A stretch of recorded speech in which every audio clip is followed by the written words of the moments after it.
အစိုးရဝန်ကြီးချုပ်မစ္စတာရှရီနရန္ဒာမိုဒီမင်္ဂလာပါနမစတေအစိုးရရဲ့85နှစ်မြောက်မွေးနေ့အခါသမယမှာအစိုးရကျမ်းမာချမ်းသာပါစေ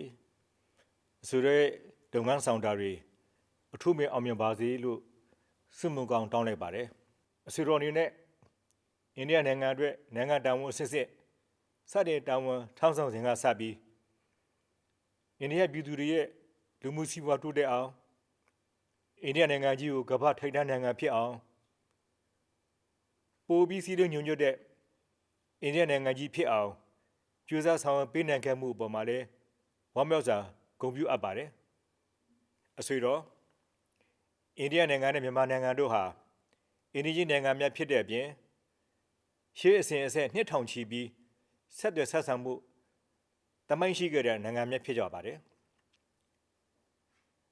အဆိုပါချင်းချင်းဆက်ဆံရေးတမကအိန္ဒိယနိုင်ငံသားများနဲ့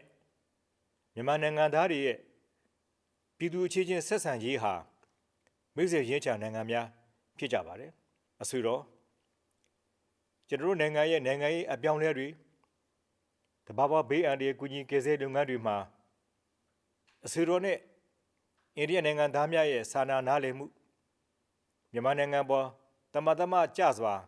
ထောက်ခံရပ်တည်ပေးမှုတို့ဟာတန်ဖိုးမဖြတ်နိုင်တဲ့အိန္ဒိယညီကိုစိတ်ဓာတ်များဖြစ်တဲ့အတွက်ကြောင့်ကျွန်တော်အနေနဲ့ဝမ်းမြောက်ဂုဏ်ယူမိပါတယ်အဆွေတော်ရဲ့85နှစ်မြောက်မွေးနေ့မှသည်နှစ်ရာကျော်တိုင်အောင်ကိုယ်စိတ်နှလုံးကျမ်းမာချမ်းသာစွာနဲ့အိန္ဒိယနိုင်ငံရဲ့ကောင်းကျိုးတွေကိုစောင့်ရှောက်နိုင်ပါစေအဆွေတော်နဲ့အိန္ဒိယနိုင်ငံသူနိုင်ငံသားများအားလုံး